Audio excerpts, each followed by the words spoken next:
Okay, so the next step would be to apply a varnish lacquer finish to seal this up. So we'll take our clear gloss polyurethane, small brush,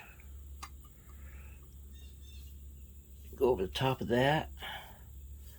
Don't go crazy with it. We're going to do this a couple times. Way you don't have any runs.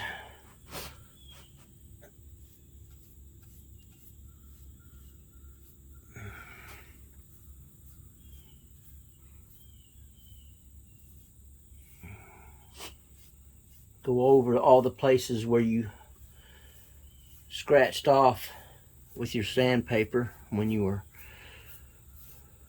beginning.